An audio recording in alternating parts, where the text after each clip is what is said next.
Well, and Dwayne, forgive me, I don't know if this is your preferred bio, but I'm going to tell everyone a little bit about you. Um, yeah, so Reginald Dwayne Betts is the author of a memoir and 3 books of poetry. His memoir, A Question of Freedom, a memoir of learning, survival, and coming of age in prison, was awarded the 2010 NAACP Image Award for Nonfiction. His books of poetry are Shahid Reads His Own Poem, Bastards of the Reagan Era, and Felon. And he is a 2010 Soros Justice Fellow, 2011 Radcliffe Fellow, and 2012 Ruth Lilly and Dorothy Sargent Rosenberg Poetry Fellow. In 2012, Dwayne was appointed to the Coordinating Council of the Office of Juvenile Justice and Delinquency Prevention by President Obama. He is a graduate of PG County Community College, the University of Maryland, and the MFA program at Warren Wilson College, and is currently a PhD candidate at Yale Law. And Dwayne, I am also currently a PhD candidate, and I feel you on life and things being crazy. So we're really glad you were able to join us this evening. Yeah, no, cool. It's my pleasure. I'm just gonna read a few poems, and I'm glad I could join as well. And we see how it goes. So I am now spotlit. That's great. Facts ain't never killed nobody, but there's no more time in cells than cities, than school, than lovers, than his favorite cousin lived more time in cells than freedom. We met before B ran his time up over the 5-inch black and white. Before K broke somebody's jaw with the lock in the sock. Back when everyone thought they'd go home. Before T went home and was murdered. Before J went home and came back. And the kite, Fats gives me the math for men I did my bid with. I was sitting at a table yesterday with Star. Remember him? I was looking at his bald head and he was looking at the grays that covered my crown. At a near table, Juvie sat, both beard and crown completely gray. Fats, Juvie, Star, me, we met decades ago, discovering jail cells as teenagers. And just today, a mirror reminded me of my disappearing youth. Androgenic alopecia, another word for my vanishing hair. Latin describing how time will cause everything to recede. No word exists for all we've lost to prison. And I thought Fats recounting a moment he shared with men he's known for a score of years in prison was thinking about all that loss. But he writes, staring at that landscape of gray that had become them, he realized it was far from over because all these rounds later, prison ain't still undefeated. And one of these days, we might find us some free. Parking lot. A confession begins when I walk into a parking lot. The man was waiting for home, asleep in his car after a working man's day. Everything I know of home is captured in the image of a boy running from the police, his arms flailing unlike any bird you'd expect to fly. Walking into a parking lot begins a confession. The pistol was a kiss against the man's forehead. You tell your mother that. Say, I scribble my name on the confession as if autographing a book. I become my father. And afterwards, there is no home to find. Hours before I pulled that pistol, I kissed my mother goodnight. I told her I loved her. But when has love ever been enough?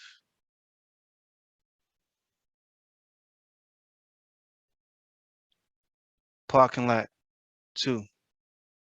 A confession began when I walked out of that parking lot. A confession began when I walked black out of that parking lot.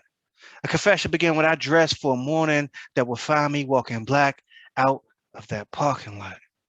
A confession began when I walked dressed, didn't comb or brush my hair for a moment that would find me walking black out of that parking lot. There is so much to be said of a black boy with unkempt hair. He meets the description of the suspect. Suspect is running. But what black boy ain't run from things far less frightening than the police?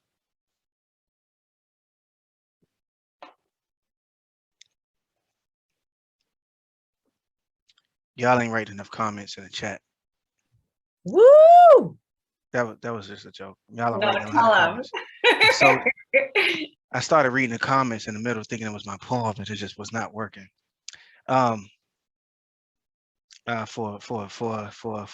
bail denied. I won't tell you how it ended, and his mother won't either. But beside me, she stood, and some things neither of us could know. And now, all is lost, lost is all, and what came after? The kid, and we should call him a fucking kid. Walked out of that courtroom, no, shuffled out of that courtroom, ghostly. And let's just call it a cauldron and admit his nappy head made him blacker than whatever pistol they claimed he had. The prosecutor's bald head was black or brown, but when has black not been a kiss akin to abyss here? And does it matter? Black lives. When all the prosecutor says of black boys is that they kill. The child beside his mother and his mother beside me, and I am not his father.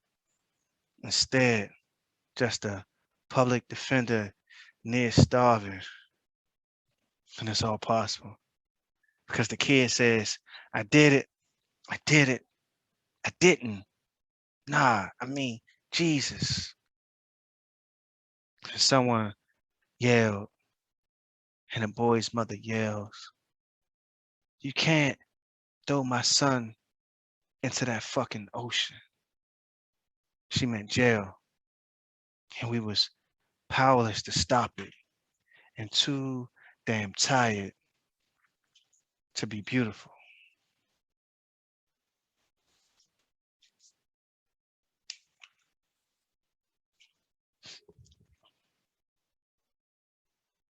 Elegy of a cell door closing. The judge told him to count the trees and parking lots with only cars. 0. The same number of stars you could see on a night in a city. And the judge told him the parking lot would be filled with trees, oaks and spruces and maples and willows, grass and maybe horses before he smells the city on a Sunday afternoon. And another word for this is azalea. The purple wreath his mother might have buried her face against had she known for some judges a sentencing is another memorial, another bruise, awake, more loss. Fats pled not guilty, which is to say he has never murdered a man. And then he washed his hands against the air as if to say, fuck everything. Imagine, no hair troubled his face that day, and he had never held a razor, not even inside his mouth. The best weapon a man could hope for, unless you were the fool I saw tussle with a Louisville slugger, the bat turning the blade under his tongue into a kind of omen, and his hands leaping to his face and blood appearing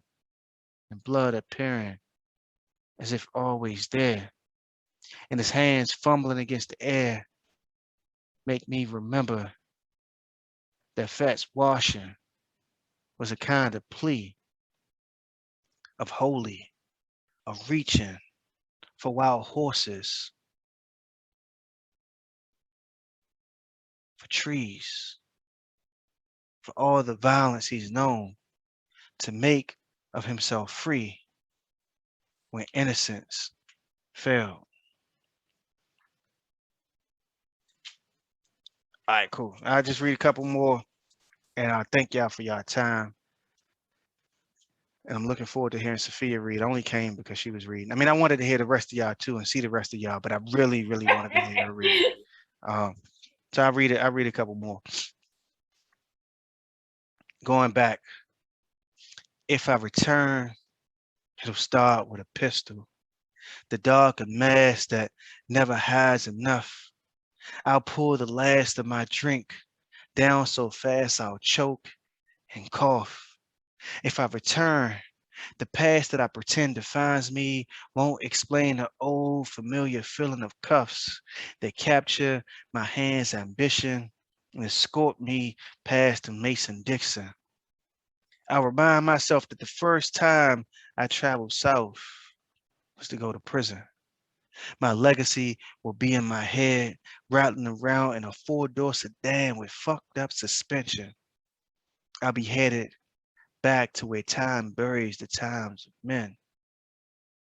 My return will carry me through an entire state of cities named after prisons. And my yesterdays will become the water that drowns. If I return, my sons may forget my name. Inmate, convict, prisoner, jailbird, felon will all fail. And there will be no word for this thing I've become. All right, now I'll read one more as a guzzle. And I'm assuming everybody, I shouldn't assume, but the rules of the guzzle are interesting just because, like, you know, rhymes and it has this like fancy rhyme scheme with a word that precedes the ending, which could be one word or a phrase, and in this case is a phrase after prison. Name a song that tells a man what to expect after prison. So every other word that precedes after prison will rhyme with expect. Name a poem, name a song that tells a man what to expect after prison. Explains Occam's razor, you're still a suspect after prison. And then you know when a poem is over because you hear the poet name himself in the final couplet. Everybody called me Shahid in prison, so I always end my guzzles with the name Shahid. All right. Name a song that tells a man what to expect after prison. Explains Occam's razor, you're still a suspect after prison. Titus Gaffar dipped my portrait in black tar. He knows redaction is a dialect after prison. Dear Ruth, paper maker, take these tattered gray sweats, make paper of our bids a past we won't reject after prison. He came home saying jive, coochie, and young blood. Prison was his slang's architect after prison. And my lover don't believe in my sadness. She say whiskey, not time, left me wrecked after prison. My lover don't believe in my nightmares. She say whiskey, not time, is what left me wrecked after prison. And my family, I mean these people in these streets, they look at me and say, what can we respect after prison? I mean, my family and these people in these streets, they look at me and say, how can we respect after prison? I mean, my family and these people in the streets, they look at me and say, how can you respect after prison? And now, what is left? Another sad song, the Shahid sing, you're loved not shipwrecked after prison. Thank you.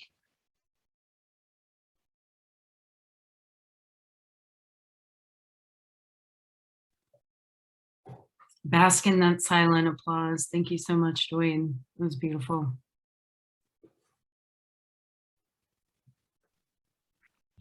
Appreciate it. Thank you, guys. Thank you so much. I wish you could hear the internal applause. I think everybody's blown away, and you can see in the chat people's reactions as well. Up next, we have our first Author's Corner author, Sean Felix, who I'm really excited to introduce. He's our October Author's Corner author and author of Did You Even Know I Was Here? Book. Girl, November. It's November. I don't know what month it is. I don't know what day it is. I don't even know what year it is, y'all. Oh no. November. It's just my birthday month, our birthday month. November, Author's Corner, Author Spotlight, and author of Did You Even Know I Was Here? A collection of poems that he self-published, and I'm super excited to introduce him. I won't take up any more time. Sean, take it away. Thank you so much. And it is a pleasure to be here and seeing lovely faces this evening. So I'm going to read some selections from Did You Even Know I Was Here? One thing to note about the book, it is an insomniac's dream, essentially. So if you, when you pick it up, when you start to read, I wrote this in the midst of a trip to Paris, and the fact that I did not sleep while I was there. And so taking in and putting out all of my experience is the nature of this book. So this is just to sort of give you a background. Now, the first poem I'm going to read is actually, since I wrote this, I lost a very close friend and mentor. And since writing this and since losing her, I've actually, every time I've read this poem, I've actually dedicated it to her. It's called One of a Kind. She knelt down and leaned her face against the picture tube. The smell of 1960s ozone nostalgia mingled with static electricity, tickling the minute hairs on her lips. She gave the noir detective a demure kiss through the screen, which he returned with characteristic indifference, and turned his back on her. It was never meant to be. Old men like him didn't fall for future women like her.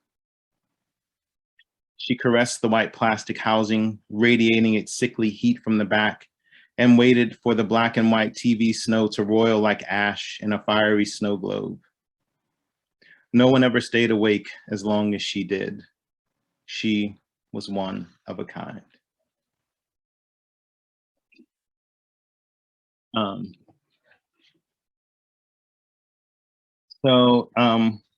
The next one I'll read. So when I was in Paris, it wasn't the yellow vest strike that was going on, but it was the strike that happened previous to that strike. And so we couldn't really get around, except the metro was closed except for a few stations. So we spent most of our time on foot. And we, like, knowing that there was this sort of uprising that was happening, was quiet, but it was still happening at the time, sort of informed a lot of the experience that I had. This next one's called The Curiosity Machine. Engine of senses, motors, and decadent weights drive pistons, steamed transformations, and disregard for grinding bone. Who lives behind the glass, trapped in the cyclotron? The princess knows the unicorn is not hers. These Roman baths cannot clean us, though they were built to last. The curiosity machine searches for the equation of matter versus time. the relation of humans back to themselves, the sum of coins it takes to purchase heaven, the alchemy to close the gates of hell. Rest easy, my lovers. When the workers return, the machine will churn with the surety of boot heels, ammunition, sweat, blood, fuel for revolution.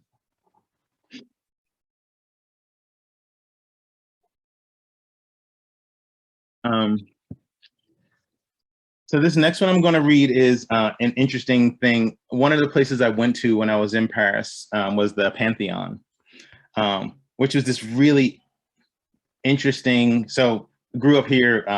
I've gone to other countries, but Paris was one of the first places I went where sort of the images of empire were pushed right up against the icons and iconography of revolution. And in the Pantheon, you have these images of revolution and beheadings and war and change. And you can almost feel the revolution inside of that space. And while I was there, there were people taking selfies and doing sort of modeling inside the Pantheon with the iconography. And then at the time, there was a group marching through the Pantheon and banging on a drum to commemorate the revolution. And so that sort of informs this moment. Do you know we're here? Actors searching for the perfect angle, directors framing the shot. She wants nothing more than a memory to share with people she does not wish to meet, a grave itself. I'm the damned, pen in hand, wandering between your grave markers, wondering at your final thoughts, gathering up your words from the echoing drums on the cold stone. A necromancer in the shape of a Black man, too ugly to share my face, so I draw it on. Perhaps we are all dead and walk hand in hand through the great flood. Noah could not dream of the murder we commit. Sweet Joan, please lead us forth. Aimé Césaire, please write us out. Genevieve, please heal our wounds and keep the barbarians at the gate, though I fear we are already in.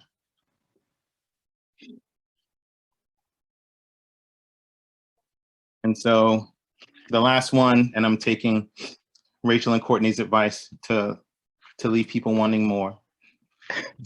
The last one I'll read is called Revolutions of the Carousel. And this one is,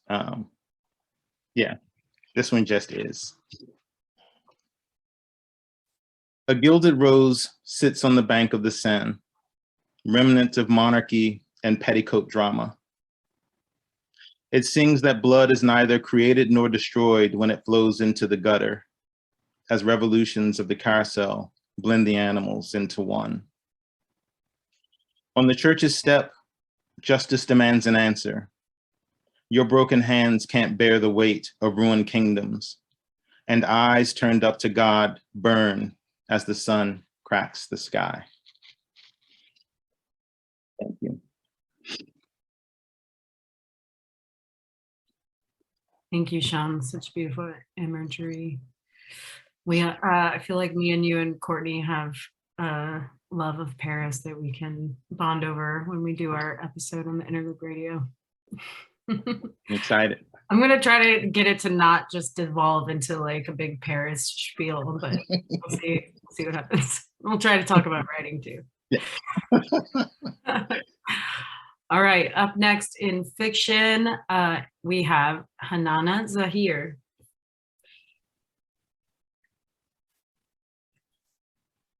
Welcome.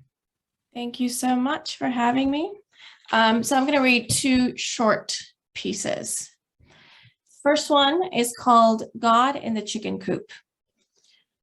I wanted to see God, and he said he would show him to me. What God was doing in the chicken coop behind our house, I never knew. But we huddled in there, praying for it, skin against skin, hand against new breasts, mouth inside a mouth.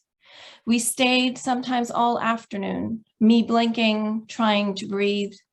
holding still until the simmering, slow panting of the Lahore summers grew so loud that I worried I would never hear him.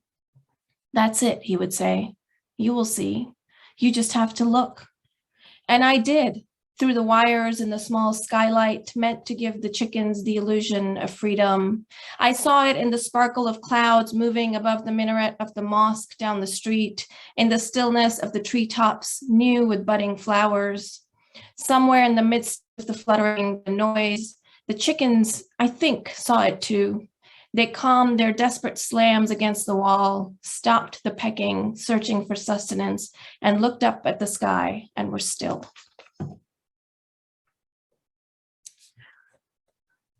And the second one is called Things I Say to My Son as He Sleeps. And this is a single sentence. So let's see how that goes. If you end up breaking your promise and climbing out the window into the alley and meeting those boys whose beards are nearing manhood and whose angry eyes pick at my body, I know they see a useless woman, a crumbling moral life, no man to protect me, and who slip you into the dark mouth of the old internet cafe down in Johor Town and who won't let you smoke, though I am grateful to them for this, with whom your eyes sharpen when you tell them you want to be pure, and when they pat your shoulders and say, you are doing Allah's work, brother, and who give you advice on how to bow when you pray and hand you a gun and tell you your father is probably in hell. Though listen, he was a good man, son, no matter what he did. It is not a sin to work at a bookstore when you have 4 mouths to feed, even when the books have things that are shameful, and you have to listen. He was not spreading immorality, son. He was keeping you alive. If they find you battles to fight, tell you all the things wrong with the doctor's family you've lived next door to your entire life, whose mother carried you when you were little, whose children you played with, who was the first to run to your father when he lay bleeding in the street. Remember, he steadied your hand over your father's chest, showed you how to keep the blood inside, but whose daughter steps out of her house without covering her head. And if little fires of shame burn inside you for knowing them, and because you see my head uncovered in the market too, and those boys tell you that the entire neighborhood is watching you share your wall with the Ghaffir, that your father died not because of the bullet, but because he was sin, and because an unholy hand touched him at the end. And if they burn enough of your heart that it scatters like cinder, and if you find yourself bold in the moonlight and your feet are steady on the brick along our street, and even before the chimney smoke has died down in our house, even before your brothers have gone to sleep, already you can feel yourself a man, the kind of man who wants to clean all the sin from his blood, who will be wrapped in coldness at the kitchen table in the morning, the kind of man who will always find purpose in erasure, who tells himself that he will never bear the insult of a blasphemer's existence on Allah's earth. If those boys' words are the beat of your steps, if your hand is bold enough to ring the doorbell, knowing I am waiting for you just a few feet away, knowing your brothers are looking for you like they used to look for your father, and if you stand at that door, waiting for it to open, and if your fingers are just a little numb around the gun, and if you shift your feet, and if you feel as if there are a million eyes on your back, but you feel alive, more alive than you've ever felt, forgetting that your existence is the purest thing there can be, turn the gun to your own head, son, and shoot. Thank you. My God, so vivid. Thank you so much. Okay, next in nonfiction, it is my pleasure to introduce Anna Q, who went to Sarah Lawrence with both me and Courtney. And she has just come out with her book, Made in China, which is just ravishing the world. I'm so excited to have her join us to read a nonfiction. Anna. Hi, thank you so much for having me, Courtney. It's been so long. I get to see Rachel at our book group. You are invited. Please come and join us. So I will be reading from Made in China. This is actually a little bit later in the book. I haven't read this before, so I'm excited to be reading it here with you. The synopsis of the book is, it's centered around a single moment, and that single moment is when I called child services on my family as a 15-year-old, and it's sort of about what happens after. And I'll leave it a mystery. The report from the Office of Child and Family Services arrives via certified mail to my apartment in Brooklyn. I live with 2 roommates, so for privacy, I walk past the tiny kitchen to my bedroom. The room is so small, my full-size bed touches 3 walls. I sit on it and run a finger along the ragged green and white edges of the torn stub and wonder how many hands it's passed through. Who has seen it? Who received my request, approved it? Who looked up and found the original report? Who decided what section to block out? And who finally made a copy and put it in the mail? I expected the process to be more rigorous, for there to be more bureaucratic hoops to jump through, but here it is, without much of a fuss or a fight. And now a pool of reserved energy stirs in anticipation. I marvel at the weight of what I'm about to learn. The envelope tears just like every other piece of mail I've opened. It's a minor miracle that I should request information and have it arrive like it was supposed to, right on time. The United States Postal Service at its best. My hands are sweaty and clumsy as I move to unfold the thick document. The pages are crisp and still stuck together, fresh from the printer. I take a breath that feels like an ending and a beginning. Half of all the writing is blocked out. I peel the pages apart. It's hard to piece together a narrative. I'm lightheaded, as I read between the blocked out sections, looking for meaning in words, half sentences, trying to understand their assessment. Then I'm falling. Someone has tripped me, and I'm falling through the years of mistaken assumptions I've made since I was 15 and Mrs. V made the call. Mrs. V is the guidance counselor. How many decisions were made based on the single premise that if you do the right thing, stand up for yourself, everything will turn out okay. That was the story the guidance counselor told me, and the story I still tell myself. The papers I hold tell a different narrative. The Office of Child and Family Services, an institution shaped by federal laws and regulated by the states, ruled no abuse. My situation was not bad enough to intervene, pages and pages tell me. My childhood was as it should have been. How could this be true? I wanted to hide, to unsee and unknow the letter. I leaned back as waves of emotion trigger flashbacks. At the age of 9, I loved drawing.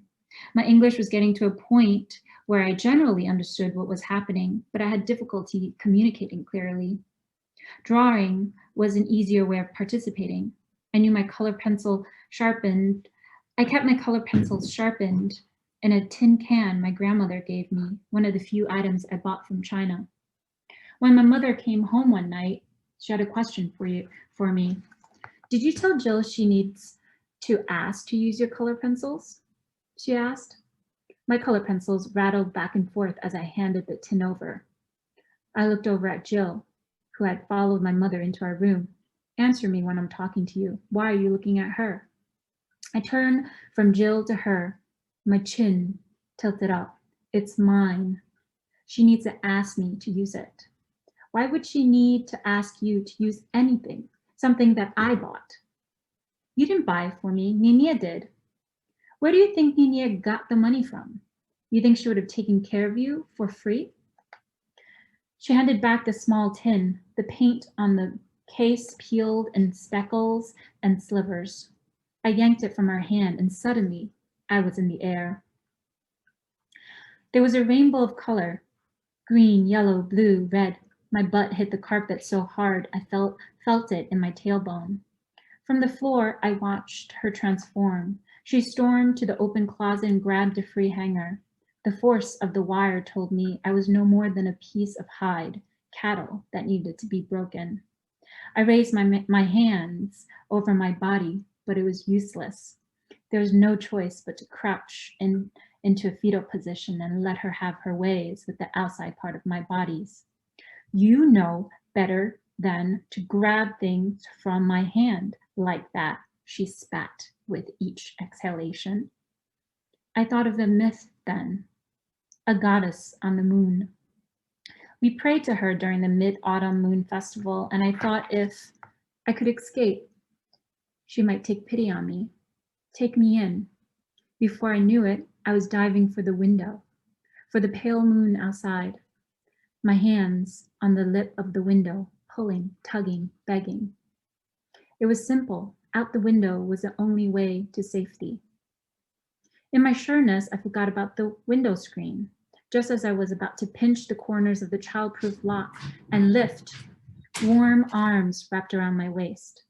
My stepfather, appearing out of nowhere, yanked with all of his strength. I flew for a second time that night, breathless until the floor knocked the air out of me. The only sound in the room was my mother's labored breathing. My rug-burned knees throbbed and my backside pulsed hot as I was afraid to move. Pulsed so hot I was afraid to move. Look at this. I can't be a part of this, he shouted.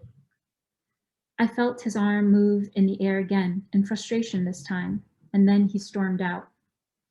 When I tilted my head up to look at her, she was staring at me, her short bob disheveled, her nostrils flaring from exertion. There was a gleam of sweat on her brow. Look at what you did, she said, just above a whisper, dropping the deformed hanger. The strength of her grip and the imprint of my body had changed the shape, and the metal was crumpled into a grotesque piece of conceptual art at my knees. The carpet swallowed her footprints as she headed back to their bedroom after my stepfather. Everything burned then. My backside, my knees, my eyes, my face, my chest. I never touched those color pencils again. I expected the truth to be in the paper I received, but all I knew is shame and disillusionment. This is not what I had been prepared to learn.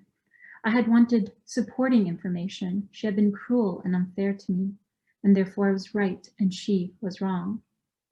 I was looking for the lost childhood, the cheated years, but child services could not give me what I had lost.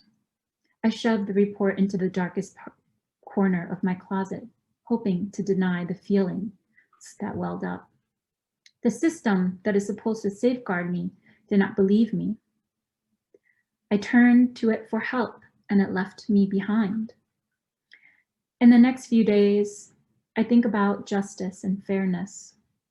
Who gets them from our system and why? I wonder if my family presented as middle class and the abuse was too well hidden. Was my case not, quote unquote, bad enough for them to intervene? Was it because I was clean and fed? The OCFS left me behind like my father's death left me, like my mother's immigration to America left me.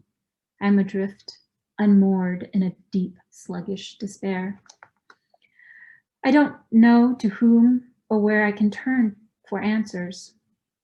How do I reconcile what I read and what I felt to be true? I search online. From what I understand, reports of possible child abuse and neglect are received by Child Protective Services and either, quote unquote, screened in or screened out. A report is considered screened in if there's enough information to suggest an investigation is warranted, and screened out if there isn't. In the case where they screened out, the social worker may refer the person reporting the incident to other community services for additional help. I find a report that says in 2006, an estimated total of 3.3 million referrals involving 6 million children were made by Child Protective Services agencies, and approximately 62% were screened in and 38% were screened out. Was I part of the screened out percentage? The more time passed, the angrier I grew. The document doesn't change the fact that every day I lived in fear. It doesn't change the beating, the neglect, the violence my mother enacted on my mind and body. It doesn't change the 6 months in China, the 4 months at the sweatshop, the 10 years I lived with my family. But as weeks passed, it makes me think differently of the world, of safety, and of what is tolerated. What does OCFS know about the truth? What do those people know about abuse? Fuck them. What did they know about my life? The system I turned to is ineffective, neglectful, and careless. I was wrong to call them, wrong to think they stood for justice and the safety of children, wrong to be naive, wrong to be so idealistic. I was wrong. Thank you.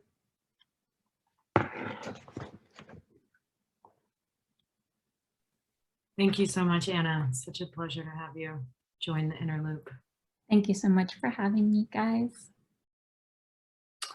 On that note, we are going to take a short 10-minute intermission for everyone to use We the have bathroom. Right, we have a fourth in the first half this evening. Oh, my bad. Well, don't go anywhere yet then. Thank you, Courtney. I Next, tripped you up this time. it trips me up. It's cool. It's cool. You keep me on my toes. It's what keeps me fresh. Next in poetry, Stuart Moss, and then our intermission. Stuart, take it away. Thanks so much. It's a great pleasure to be joining you all. Tremendous pleasure and privilege to be reading in the same event as Reginald Dwayne Betts, someone whose work I've admired, and all the rest of you as well. It's been wonderful. I'm going to be reading 3 poems from my chapbook of poems published by Finishing Line Press back in July. Several of the poems in the chapbook give me an opportunity to go back to countries where I was fortunate enough to have traveled through, and in some cases lived, back in the 1970s, when I was, the world was a much safer place in many ways than it is now. And the first poem I'm going to read is a poem that I wrote reflecting back on an experience I had in Afghanistan. As all of you know, a place that is under in a severe situation right now. And I knew it back in 1971 to 1974, when I lived in Kabul and also traveled through much of the rest of the country, as a very different place. And so this poem is going back to an experience I had hitchhiking from Kandahar from Herat to Kandahar with a truck driver. And so this is called Road Prayers in Afghanistan. The country was near last night. It huddled next to me and against me on our common tea-stained earth, blew mutton and rice piquantly in my nose and touched my foot with another that was not mine. Perhaps it was the drivers whose truck had brought me here so slowly. Roadside rocks still beckoned in my sleep. Their veins exposed and dry from the crumbling strain of days, they mark my journey backward into sight. All this in my head when the bacha called and pulled me up and through the wooden archway into scouring air to watch the prayers of Afghan men grouped closely on several spots, not one on a level with the next. They moved in practice unison, like an old machine in a rough whisper of worn parts. Four heads lifted from rock, turned right and left. Their shawar kameez were flags hoisted in the wind as they rose and sank under the weight of widening sky, perched wing-like on their capped heads. My driver, like all the others, was barefoot on his mat, smaller than the blanket of a child, and spoke in a rumbling chant scraped from deep inside his chest. The world has turned to light and I breathe, and there is still air in my tires and chai boiling to sweet green or brown. And there is bread to chew and gas to fill the truck, and my shoes are close by and my bicycle still tied, piled high for market in Kabul. To think it was blackness when the boy's voice, may he be blessed. And I had forgotten my eyes in the warm dust of yesterday. But the water that flows below has washed away all that I am, all, and I'm clean, clean in the light, into the one who holds and turns us to him like we are stones. So I imagine these thoughts inside the litany of words and flapping cloth. I washed my hands, swam face down in the pool they made, saw the lapis sky cut by jagged gold, and turned again to Afghan men, revealed and bent once more into the earth, all modesty forsaken by their scored, upturned, presented souls.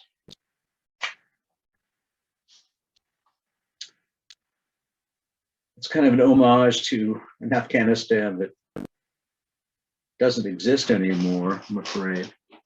And I'm now going to read another poem about a country that is also experiencing tremendous, tremendous problems, and that's Lebanon.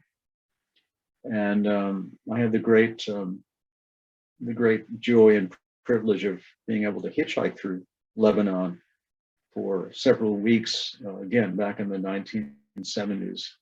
Just before, however, civil war was about to break out there. And I think you'll hear that echoed in this poem. This is called Above Tripoli. Tripoli is a city on the coast, Mediterranean coast.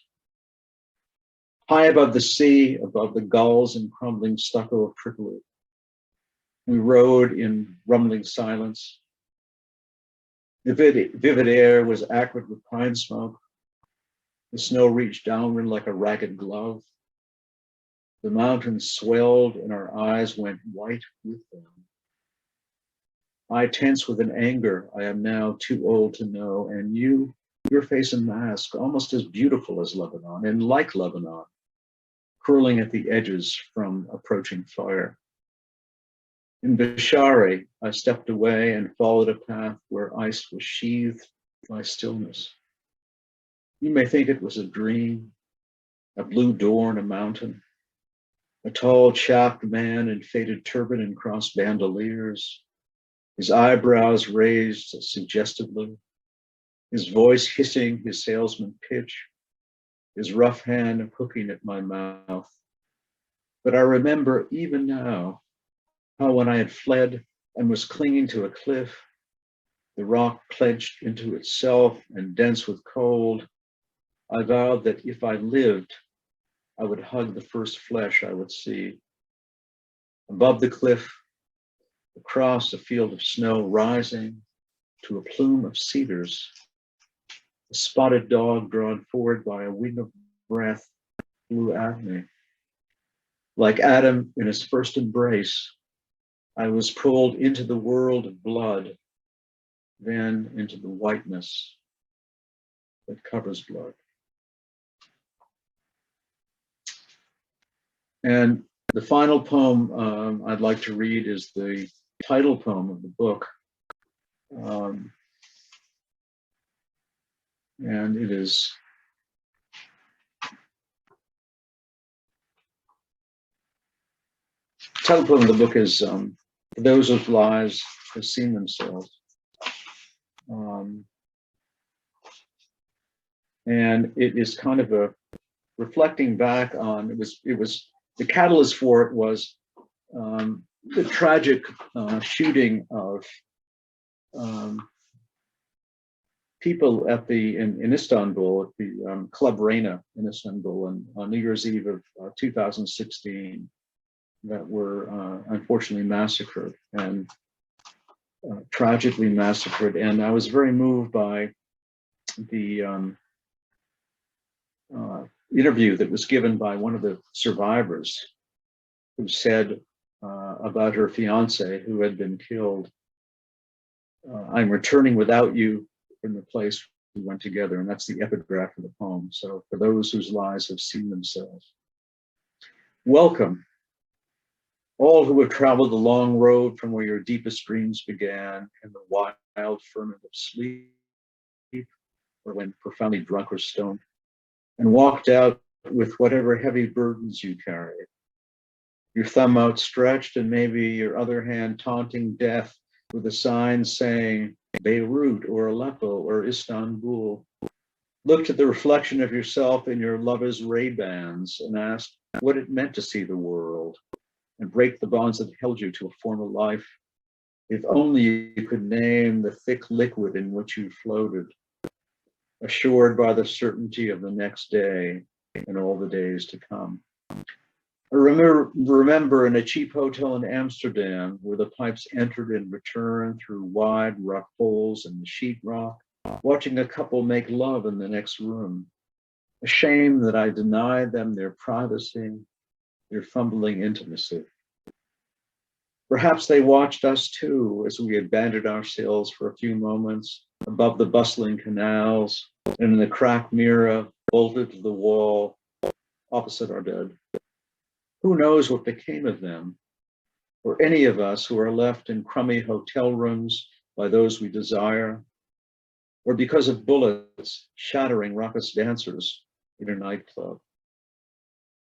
Sometimes clarity only comes with loss, for it tightens the skin that binds us to our own silhouettes and makes our shadows sharper, more distinct in the sun, or disappear forever in the darkening, unholy cities.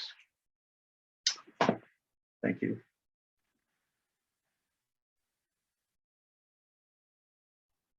Thank you so much, Stuart. I feel like we have such amazing readers tonight and everybody's leaving me speechless. Just don't know what to say after each one. I'm just in awe. Okay, so I think now we're doing the intermission. Yes, Courtney? All right. So nobody go anywhere. We're just going to take exactly 10 minutes. We'll meet back here at 8:52, and we still have some pretty amazing readers left on the roster, so you don't want to miss it. And in the meantime, we will do these breakout rooms. They're super fun. And it sort of replicates running into some random writers in the bar. So, you know, for those of us who haven't been doing a lot of that, it's a nice substitution. So at this point, I'm killing time for Dan to create those breakout rooms. Okay, we're good. I've got them going. Dan, are you doing it or am I doing it? I don't know. I'm about. You're gonna do it. All right. Everyone, in 5. Right.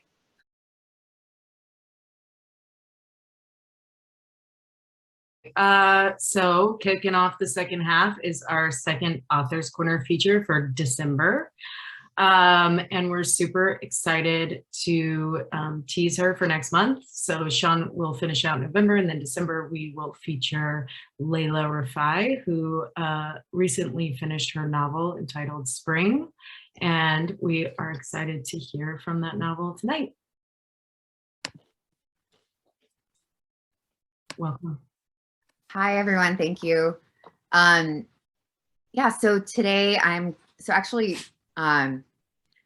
read like one of the early drafts to The Inner Loop back in 2017 of this same novel. So today I'm going to read from the published version, which is probably like the 16th manuscript that I wrote.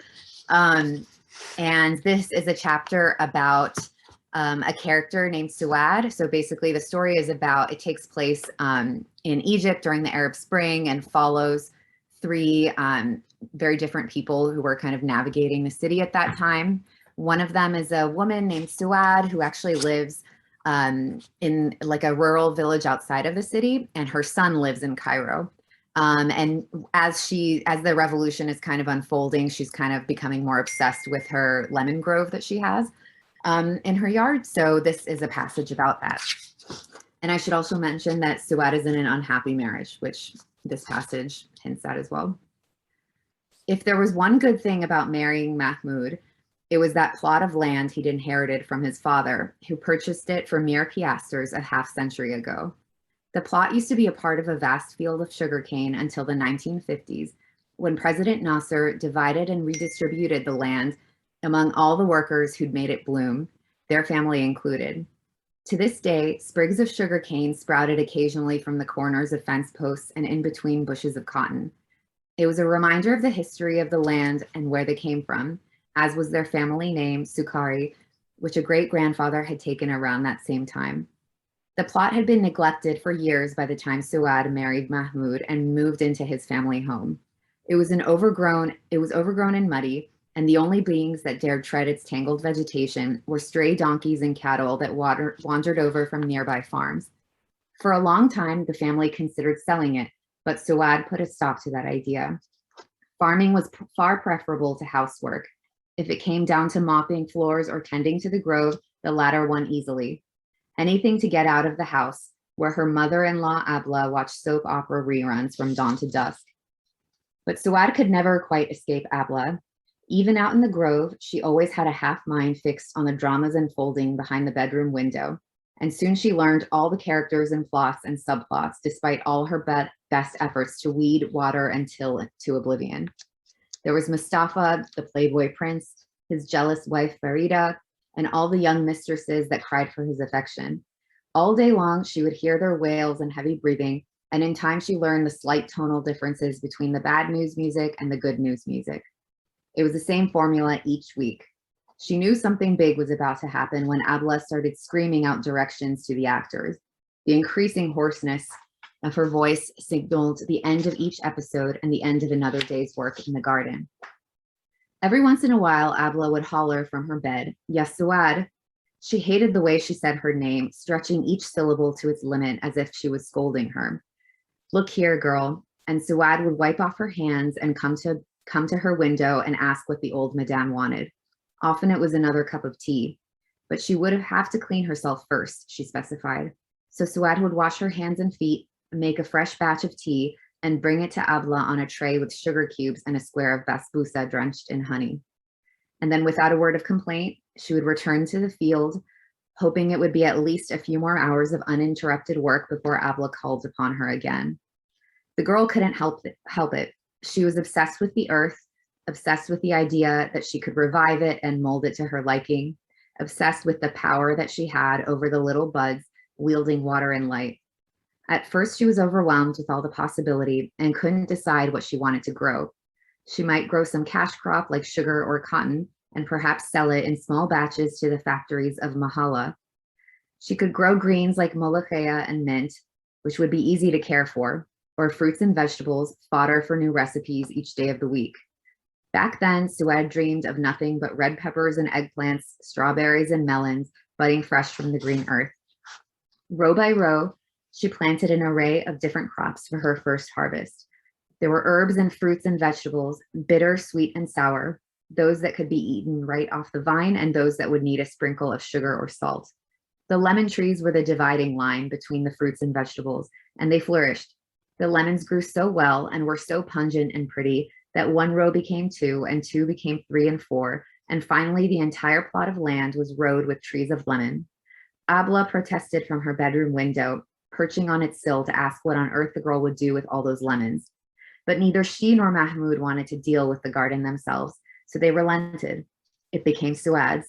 Soon all of her cooking was tinged with the taste of lemon, squeezed over tomato stews and legs of chicken, and in the summers, she would make batches of lemon mint juice to last the whole season, drank up quickly by her children, who smacked their lips in delight. Only Abla refused the lemon mint juice, preferring her tea and basbousa instead. And that's it. And that's from Spring.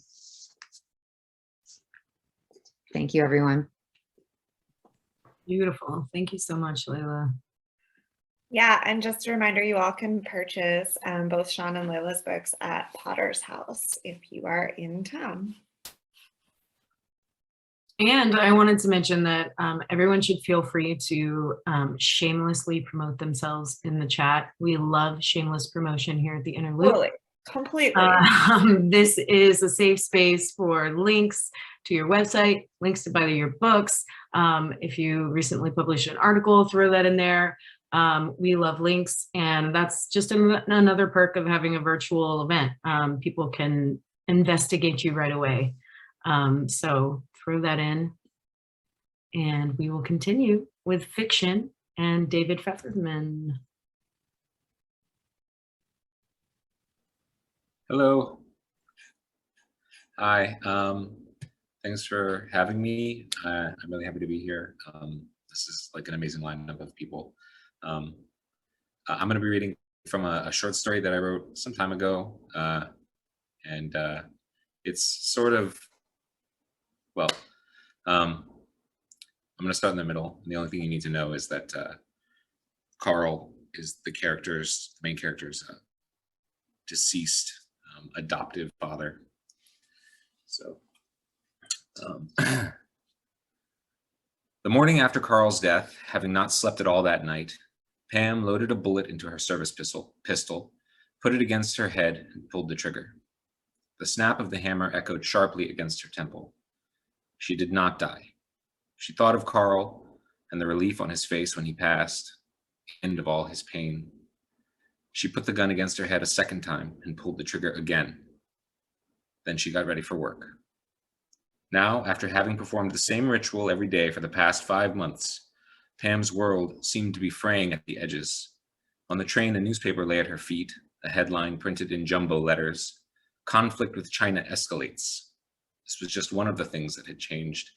It was like reality was swelling, and things that had once seemed impossible were now possible.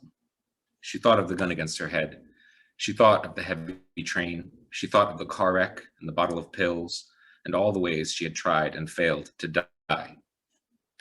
She got off at Judiciary Square, pushing through crowds of people filling the streets, clustered around ragged men and women carrying signs predicting the end of the world.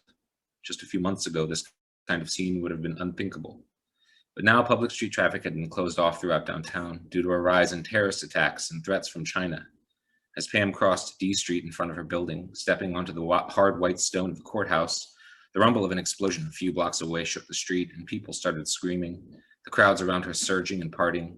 She flashed her ID at the door and walked in. In her office on the 4th floor, Pam stared at the computer screen for a few minutes, ignoring the stack of papers gathering on a corner of the desk. Spontaneously, she opened her browser and went to Craigslist. She entered the discussion forum on dying and started a new conversation thread titled, "Trying to End It." "Hey there, not looking for a support group, just for practical solutions. Been trying for a while now, but can't seem to make it happen. Any advice?" As soon as she hit post, her boss walked into her office. "Pam, we just had an explosion a couple of blocks from here. We're short-staffed, so you're up on crowd control." "Fine, be there in a second, Wally." Outside, a brown cloud hanging low over the street a few blocks down marked the site of the bombing, and she trotted towards it with about 10 other cops, most of them in uniform. They were a load of grim faces, the skin around their mouths and eyes tight with fear. One man, hugely overweight, certainly beyond acceptable limits, looked panicked, sweat running down his wobbling cheeks, his breath coming in heavy, panting gasps. When they reached the site of the bomb, paramedics were already treating the injured, ignoring puddles of gore, the screams of victims, and the chaos of a crowd surging at the edge of the blast radius. Pam and her fellow officers flew loose cordon at the edge of it, keeping a few feet between each other, urging people to back away, disperse. "You did this!" It was one of the grubby characters with the signs. He had found a bucket somewhere and had perched himself in the middle of the agitated mass of people, voices hushed and hundreds of faces turned toward him. "The end times are coming. These are the last days of our civilization, when everything we've built falls down around us." He gestured around him at the stately stone and marble buildings of DC. The top of the Capitol was visible over his left shoulder, just 2 blocks away. These machine-like institutions would sacrifice our prosperity, our culture, our very lives, so that those in power can preserve their control. A good portion of the crowd was nodding their heads, looking not at the buildings around them, but at the cops guarding the bomb site. Many people had scarves wrapped around their faces and were hefting bricks or hunks of cement. The fat cop was wheezing audibly, his eyes white and wild, one hand gripping his holstered piece. The crowd seemed to surge toward the police, the mass of people changing from individuals to one maddened, angry mind. It would only take moments for them to overwhelm the cordon and possibly kill the police and emergency workers at their site. Pam remembered that she hadn't taken out the bullet from that morning. Her piece was still loaded with the same round that had failed to end her life. In a smooth draw motion she'd practiced at the firing range hundreds of times, she unclipped her piece, unlocked the safety as she drew it, and fired a single round into the far head of the street preacher. She felt vaguely disappointed as she watched one of his eyes immediately lose focus and wander before his muscles lost rigidity and he fell backward into a group of people already spattered with his brains and blood. The crowd, shocked, stared at her as she examined her piece. She seemed disappointed. After a few seconds, she remembered them and looked up. "Disperse," she said quietly, and returned to examining her pistol. The crowd watched her checking the action on the slide, pulling back the hammer and letting it click back into place, clicking and unclicking the safety. She looked concerned, but not for her safety. A few people along the edges faded into the group, and in a few minutes the street was empty. A report was filed, but no one questioned her about the shooting. That kind of violence had become too commonplace, and everyone was too tired to bother with an official investigation. Her boss, Wally, didn't even mention it. Pam thought of her father and how he would react. Carl had been a cop for 20 years and had never killed anyone. She thought that she didn't belong in this world. It was like her life with him had existed in another place, a world with totally different rules. Human life, Pam's life, had no value in this place. That night, the fat cop took her out for drinks. "Holy shit, you are so awesome!" He was sputtering, sweating, and jiggling all over the place. Sweat ran down his flushed face. "You were just like, BAM!" He made a gun with his fingers and shot into the imaginary distance. "So fucking cool. And man, that fucking wacko sure deserved it." A few seconds later, and a whole lot more people might have died. He was right. Pam drank her beer, looking around the bar. "What?" "I said that crazy guy was right." She took a sip. "Not about it being anyone's fault, maybe, but about everything coming apart. And it doesn't feel like we're helping anything anymore. More like just hanging on." "Well," he said, shocked. "I mean, then what are we doing? Being cops? I mean, why are we even trying?" "Buy me a shot," she said. He did. "Buy me another." On the way home, she slapped a couple tough-looking kids hanging out in a group, but one of them just socked her in the eye and otherwise they left her alone. She tried to step out in front of a bus, but she slipped on the pavement and fell onto the sidewalk instead of into the street. When she got home, she tried 3 different bullets in her gun, but none of them worked. And eventually, she just lay down on top of her blankets and fell asleep. The next day at work, she checked her thread on Craigslist. She scrolled down through dozens of posts, most of them bland messages of support, urges for her to feel better, to see a psychologist, to find an outlet in her life. Finally, sandwiched between 2 pleas that she seek Jesus in her life, she found something interesting. "I have an answer to your questions. Respond only if you are open to truly understanding." The poster had left an anonymous email address and she responded right away. "I'm interested." An answer came back just as quickly, an address in Southeast along the river. Pam grabbed her jacket and left. On her way out, she passed by the fat cop. "Hey, Pam," he smiled at her. "Sorry, Bob, I'm busy." She took a service car from the auto pool and set the siren running as soon as she pulled out of the garage. It took a few minutes for them to let her through the semi-permanent barricade they'd set up around all of downtown, but she drove swiftly down side streets until she ended up in Water Street Southeast, a wandering small road dusty from construction which ran along the edge of the Anacostia River. Her phone's GPS led her to a large, ramshackle gray boathouse. When she parked, a tall, pale man stepped out. Pam opened the car door and approached him. "Can I help you, officer?" he said. He had a slight accent, Eastern European, possibly German or Polish. He had short platinum blonde hair and a smooth face. He squinted at the sunlight as though he hadn't been outside for a long time. "I'm here for your answer." "Ah," he said archly, "then you must come in." The inside of the boathouse was a tall, wide, empty room occupied by a few ancient computers, screens showing old command prompt style operating systems displayed in pixelated green letters. "You are looking, as you said, to end it, yes?" The man bustled around the room, stacking papers and tossing empty paper coffee cups in a large metal barrel by the door. "Yeah, as I said in the posting." Yes, as you said, as I said." You have tried before? He stopped tidying up and walked over to her. He was wearing thin wire glasses and he stared down at her over the top rim. Pam looked around the room again, wondering if this was all some kind of practical joke. Yeah? And if I may ask such a thing, how did you try it? Pam stared into his eyes for a long second. He didn't blink. When she decided he was taking her seriously, she answered, I tried to blow my brains out. Yes. His whole attitude was of someone considering a minor philosophical question. And please forgive me, did it work? Pam snorted. No, it didn't work, she said. In what way did it not work? Pam took her gun out from the holster, turned off the safety, put it against her head and pulled the trigger.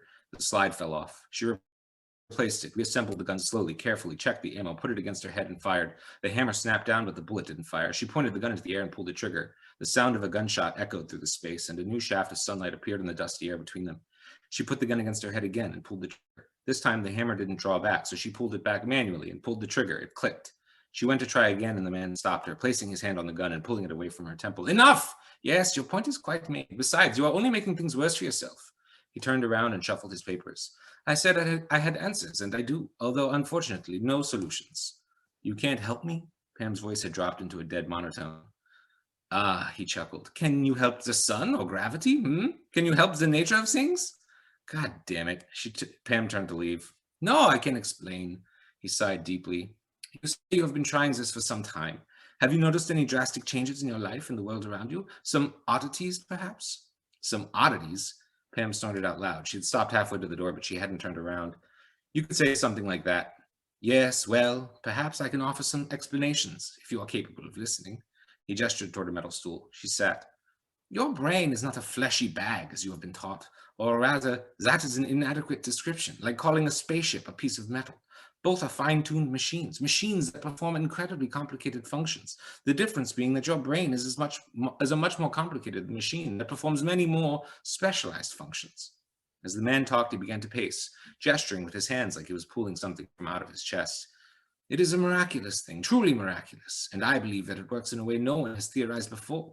When scientists discuss the workings of the brain, they talk about neurons and neural pathways. These are words used offhandedly to offhandedly describe processes that no one really understands. Neurons, in fact, shoot pure energy, electrical pulses and flashes of photons. Your brain creates them and fires them off at nearly the speed of light. The paths they travel are completely unique from person to person. They create their own path, their own pathways, in a way that seems completely random.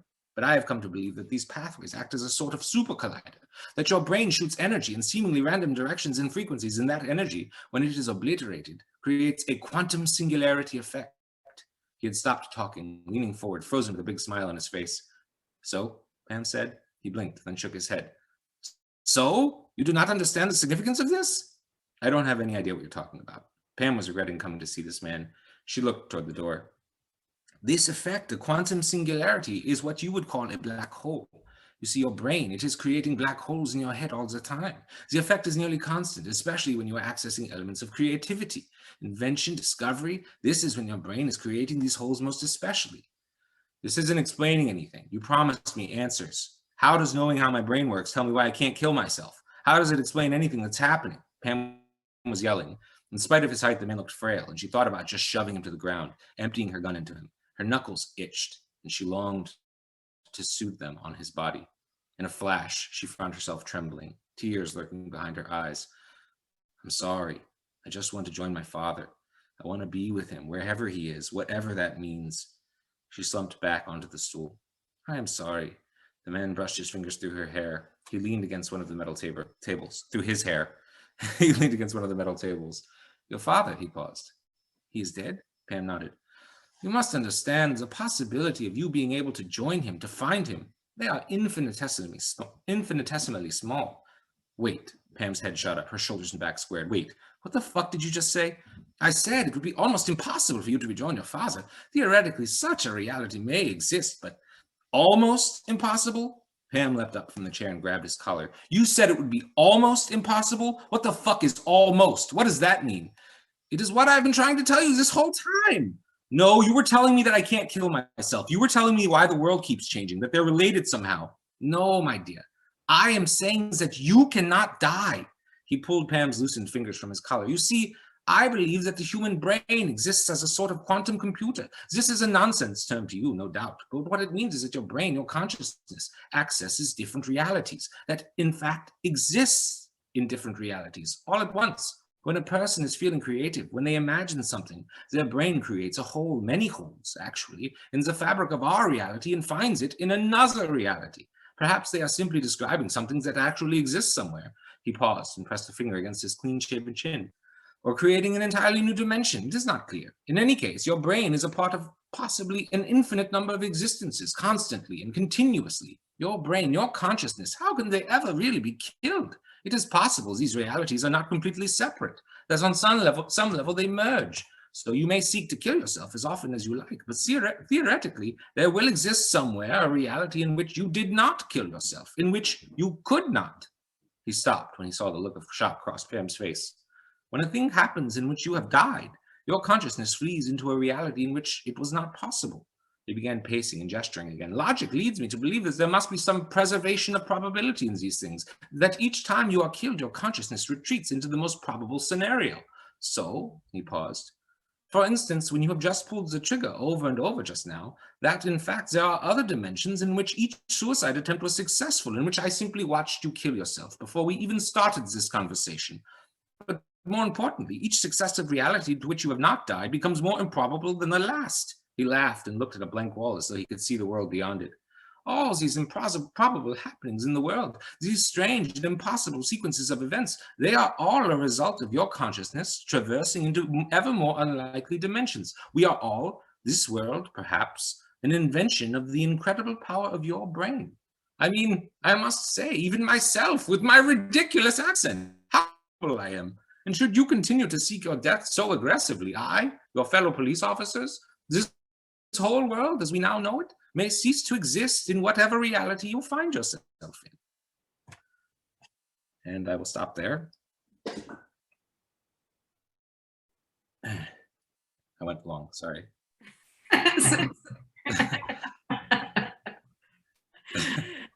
Thank you, Dave. Thank you, David. I hope you got my frantic note, because for those of you who don't know how it usually goes when we're in person, I'm like the timekeeper and gesture frantically at people. But anyway, thank you. Up next in nonfiction is our very own Rachel Cruz. Thank you. I'm gonna do another faux pas, which will make Courtney cringe and give a long intro to my story.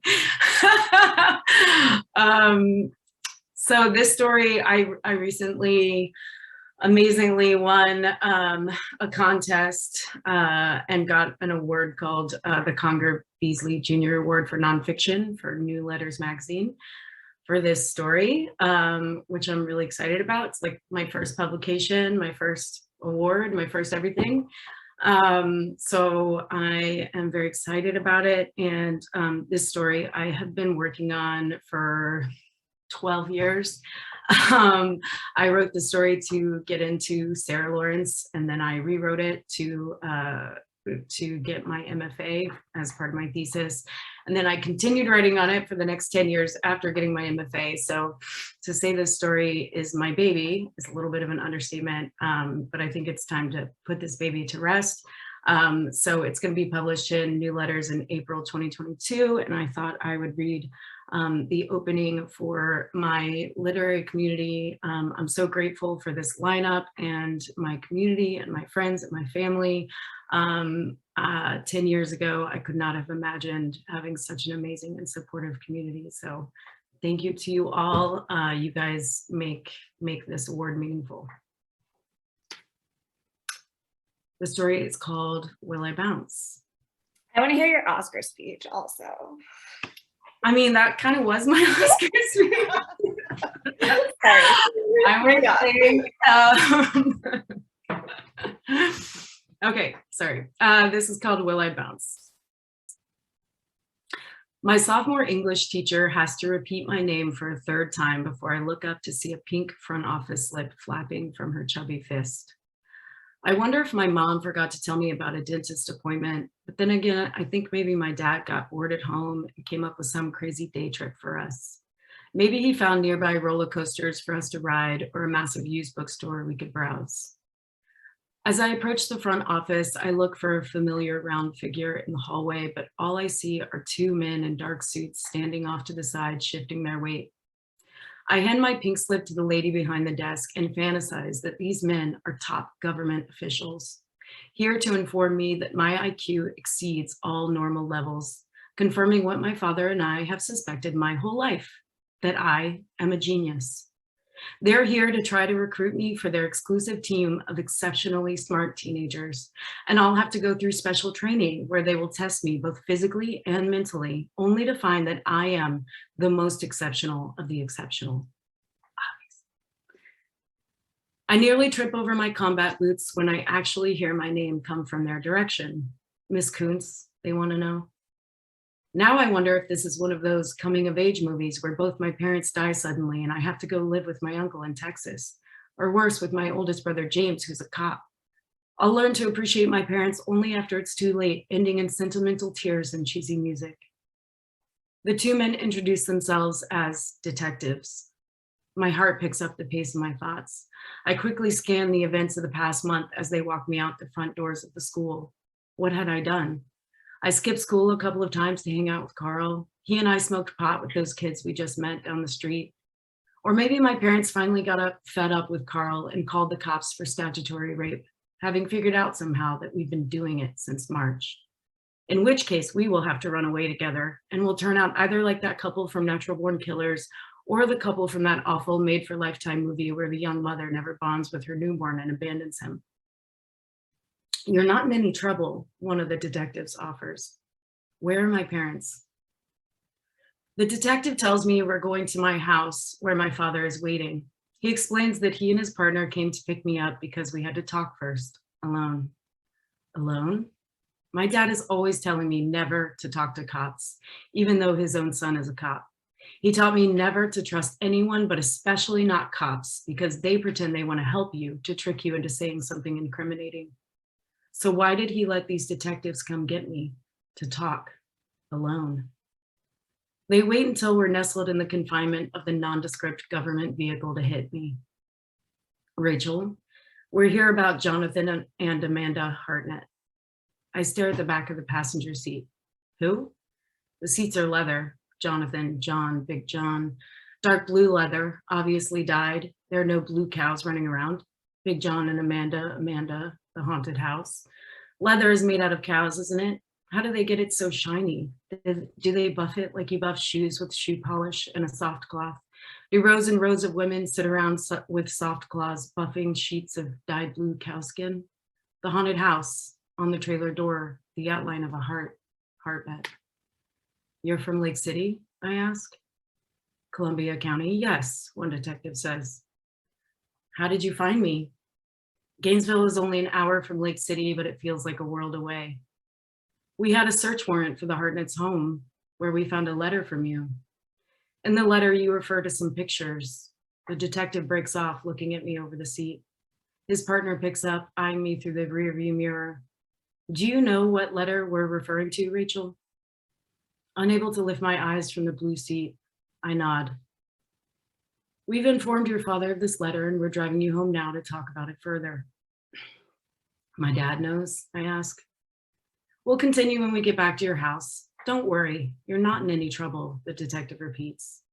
Not yet, I think. The detective puts the car in gear. As we get up to 45 miles per hour on 39th Avenue, I see myself falling out of the car while it's moving, rolling over the pavement, the skin on my face grinding open and filling up with black bits of the road and blood. I reach down to double check the seatbelt is clicked in its buckle. 45 miles per hour, but it won't take an hour. It will take 20 minutes, which is a third of an hour, which means my high school is a third of 45 miles from my house, which is 15 miles. The concrete grating at my flesh, through flaky cells and fatty cells, oil and sweat, through my color, my scent, bright hair follicles, until there's nothing left but bone and asphalt. I reach over and press my finger on the already pushed down lock. 15 miles unless you count slowing down for red lights and turns. which means it should be calculated at an average of 35 miles per hour, a third of which would be slightly less than 12 miles until home. I wonder if I would bounce, my body like a rubber ball smacking my flopping head against the pavement again and again. I pull on the nylon belt, tightening it around my waist. Thank you.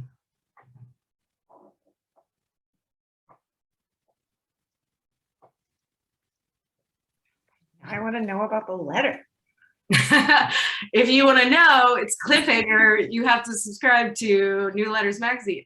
That's right. All right, let's see. Woo, here I am. All right. Up next in poetry is going to be Jen Coiter. Jen, as soon as I can find you, there you are. Awesome. Take it away. Hello.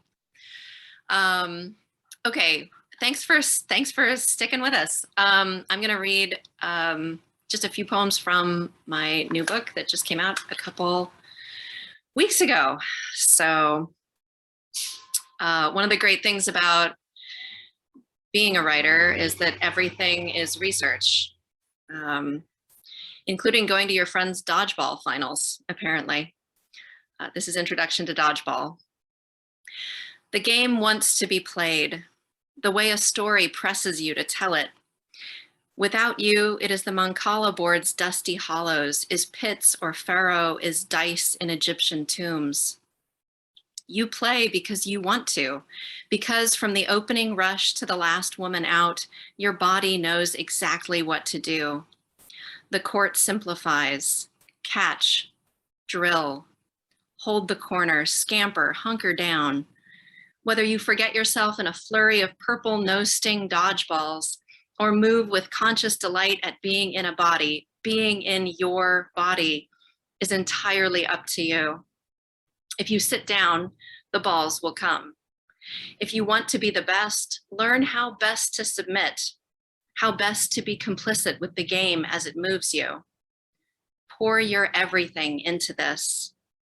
The game gives shape to your desire, though your desire means nothing to the game.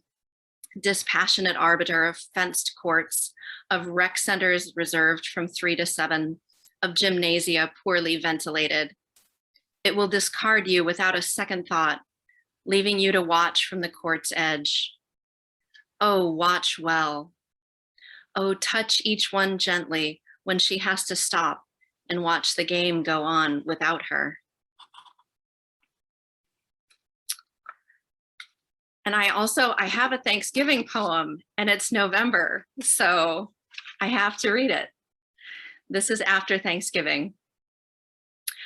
I am eating leftover brandied cranberries mixed into plain yogurt, not because I particularly like them, but because my mother does. And I feel closer to her when I eat them than I do when we talk sometimes, and because my mother will die someday, and I will need all the practice I can manage to draw close to her when she isn't there.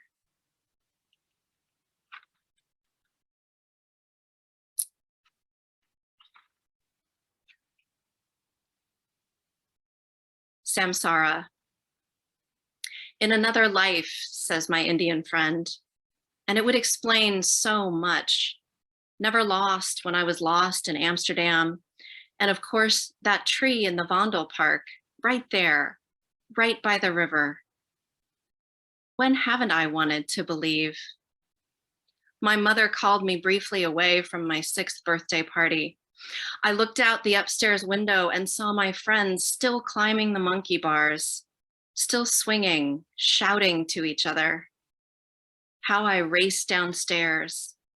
How I forced my way onto the swing set as if I had never left, as if I could insist there be no world without me.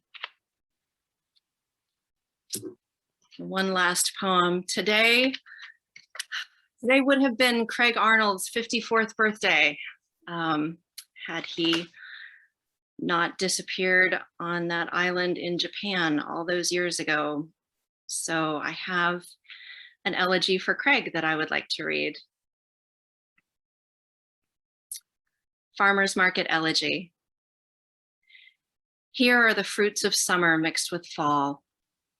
The last of the last chance peaches, stacks of apples arranged from tart to sweet. And oh, the pears, the Seckel pears are out. I look for you, because if you came back, you would be here, near food and crowds, the way a cat won't leave the door when someone's taking a shit inside or fucking inside, anything elemental. You find the source. You will not be left out. You're muttering to yourself now, aren't you? And rolling your eyes when one loud man proclaims, non-toxic sprays just means they kill you slower, and dumps the peaches back out of his bag. You're eyeing avocados greedily, so plentiful, so varied here in Cali, but what a pain they were to find in Rome. And surely, dear, that's your unbodied hand on a woman's freckled shoulder. She just wants Honeycrisp till you whisper, and she sees another bin. Oh, you have Macintosh? She asks me. Those are tart, right? I'll take 3. No, make that 4. They shouldn't all be sweet. Thank you.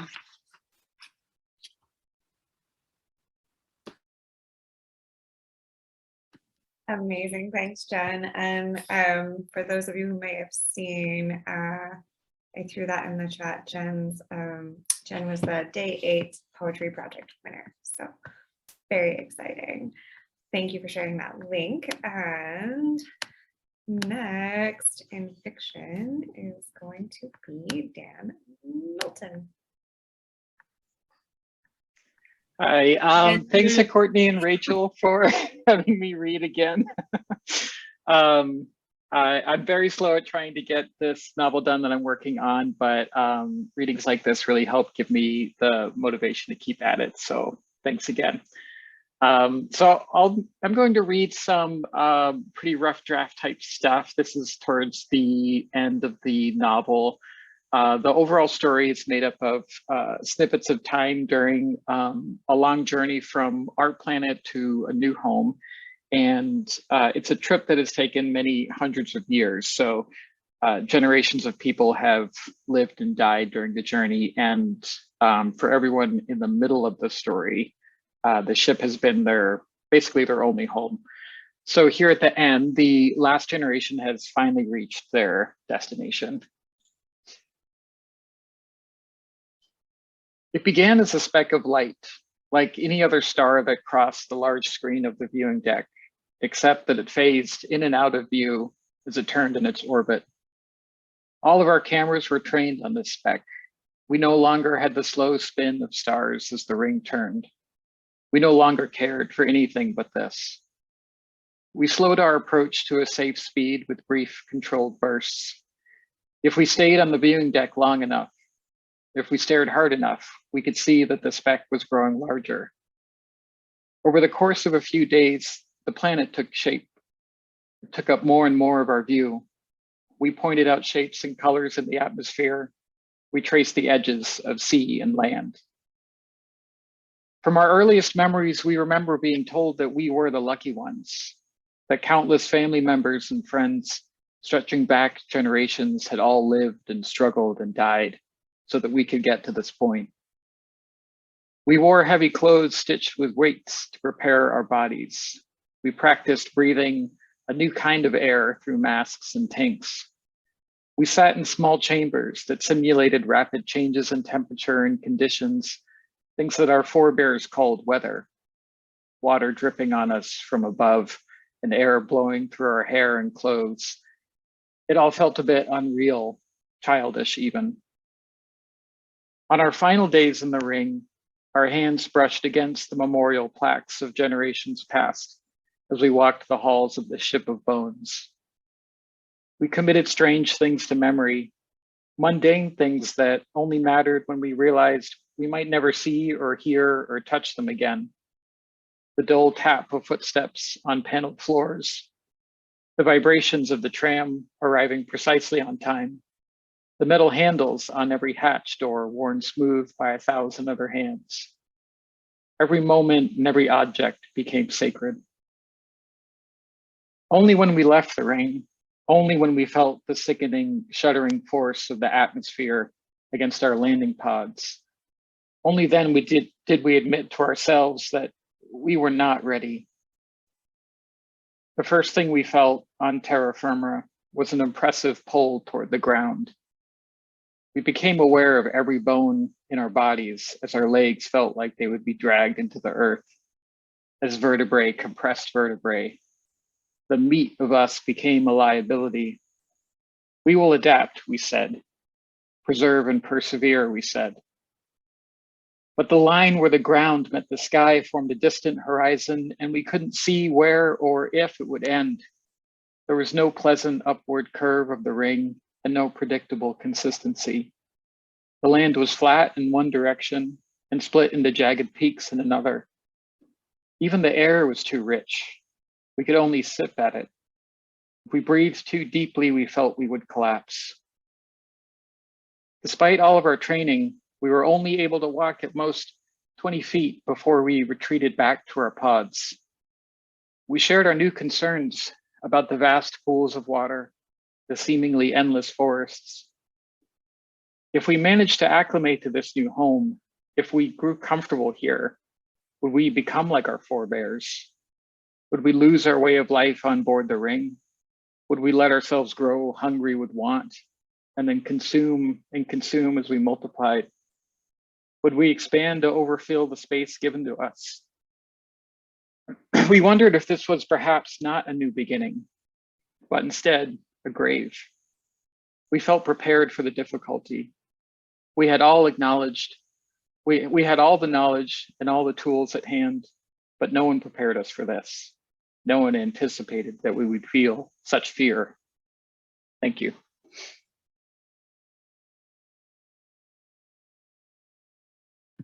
Thank you so much, Dan. I don't think I've not heard the pod people making land, so that was a treat. All right, I think we are coming to the close of the evening. I need to find, there she is. Bringing us home tonight in nonfiction is going to be Sophia Abdul, and I am very excited to spotlight her. There we go. All right.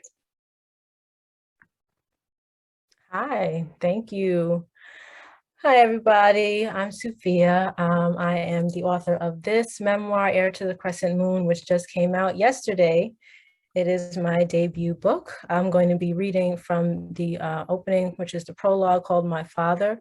A little bit about the book. It's the story of a second generation Black Muslim, me, and my reflection on my childhood and also my discovery of my parents' conversion story and the events surrounding it.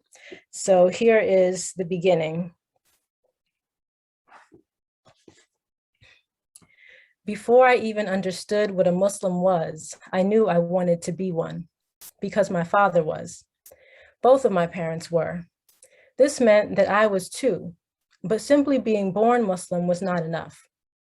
When I was 5 years old in 1984, my father taught me that being Muslim is something more. He had a way of gliding into a room, walking on the balls of his feet like his heels were too good to touch ground. His steps were soundless that day, except for the faint swishing of his ashen soles across our cheap linoleum. I watched him as he strode from the hallway into the dining room, fingering a string of beads in his right hand. I had seen them before, hanging from a nail in the wall of his office at the opposite end of the hallway, most of the time, and clenched in his hand at others. The beads were simple, plain brown, perfectly round, smaller than marbles, but bigger than sweet peas. They were strung together like a necklace, except where the clasp should have been. 1 or 2 or 3 extra beads jutted out and led to a stiff brown tassel hanging from the end. The flattened tips of my father's thumb and forefinger pinched each globe, then inched along to the next, the string of beads rotating in his grasp like stairs on an escalator. He did this while walking into the kitchen and over to the living room with his fingers at my eye level, almost as if unaware of the movements they were making. "What is that, Abi?" I asked my father, still eyeing the beads instead of looking at him. The little circles were plain, but pretty, and seemed like the kind of thing a girl like me should have. Dainty due to my size, and fragile because of my timidity and penchant for bursting into tears if even looked at unkindly, I was often treated like a girly girl. Never mind that I hated dresses, dolls, the color pink, and any doubt that I could keep up with a boy my age. I thought if I asked nicely enough, my father might give the beads to me. He sat down in a chair, face backward from the dining room table, and gathered me onto his lap. His caramel-complected face stared into mine, except his was framed by a low, dark afro behind his receding hairline and a full black beard shading his jaw and chin. These are zikr beads. They're for praying, he said, still not holding them out for me to touch. But you're not praying, I said. You're not even saying anything. I'm praying in my head, he explained. You don't always have to pray out loud, but Allah should always be on your mind and in your heart. My father used the hand not holding the zikr beads to point at my head and chest. I knew by then that Allah was God. My father most often referred to him as the creator. He created the sun, the moon, the stars, the land, and all the people on it. And for that, we worshiped him. My father uncurled his fingers to show me the beads lay lightly across his palm. It was here, in his hands, that I'd get lost in the intrigue that was my father. I'd grasp his fingers and stare at the back of his hand. It bulged with pulsating veins I pressed down on and watched jump from side to side to avoid my index finger's pressure.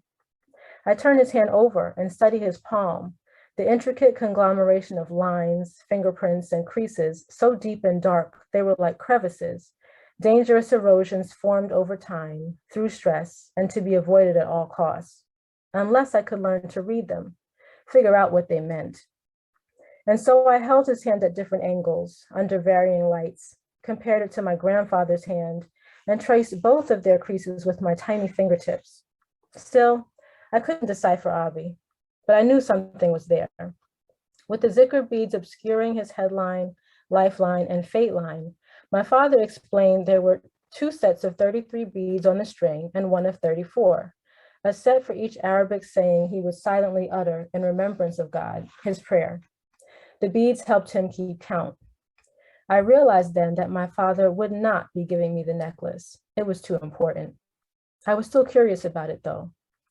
How come we don't pray that way? I asked, referring also to my 10-year-old sister and 2 brothers, 8 and 3. We prayed in Arabic, but never with beads. You all don't have to do what I do, Abi said, his voice losing the levity it had taken on in talking to me, a child, and assuming its accustomed depth and deliberate diction. Your mother and I are Muslim. We chose to be, but we're raising you all to be whatever you want. It felt as though he were admonishing me. I didn't know what I'd done to deserve it, but my shoulders tensed and my back went stiff, as if sitting still would keep me from upsetting him further. Abi's tone told me that I was to take his words seriously, but I had a hard time understanding what they meant. I knew that besides Muslims, there were Christians. Everyone in my extended family was Christian. Yet except for going over my grandparents' apartment on Christmas, where silver pine needles sporting multicolored metallic spheres jutted from a miniature tree atop a glass table, like some frozen relic from the ice-covered North Pole, we didn't do anything I thought could be considered Christian. The only other religion I'd heard of then was Buddhism, and that was simply because of the mahogany brown ceramic Buddha figurine the size of my stuffed hippo that sat perpetually plopped on an edge of the coffee table in my family's living room. My little brother and I sometimes rubbed its fat belly for good luck. We made no attempts to worship it. So I didn't see how my parents were raising us to be anything other than what I knew we were, Muslim. Nevertheless, I listened as Abi continued. When you're ready, that choice will be up to you, understand? I nodded yes, but didn't mean it. I only understood that I was what he was, and I would do what he did. He was my father. So I got my name from him and my looks from him, according to all the relatives and friends who constantly reminded me, and I was to follow where he led. The prospect of doing something contrary seemed nothing less than wrong. And yet, my father told each of my siblings and me the same thing, that it was his choice to be Muslim, but it didn't have to be ours. Over the years, he would come to rely on this refrain to avoid in-depth discussions of Islamic practices or detailed explanations of Muslim beliefs. He meant it to liberate us, to free us of the burden of being bound to a religion, but it didn't feel that way. I'm Muslim, he'd say, his tone drenched and dripping in confidence, defiance, and pride. But you all don't have to be, he'd add, dismissing us outright. Each time he said it, I wondered what Abi knew about Islam that he wasn't telling us. What hurt did he suffer in Islam that he thought, with a father's protection, we could avoid?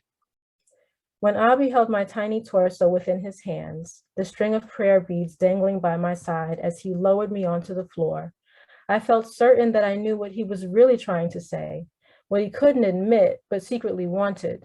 It was that I be what I felt I was supposed to be, was born to be, Muslim, just like him. Thank you all for staying until the end to hear me. I appreciate it. That was amazing. Fantastic. Thank you, Sophia. Well, I think we should give all the readers a round of applause, a virtual sort of. You can also unmute now if you'd like. Give hoots and hollers. They all do. Woo! Woohoo! Hey! Woohoo!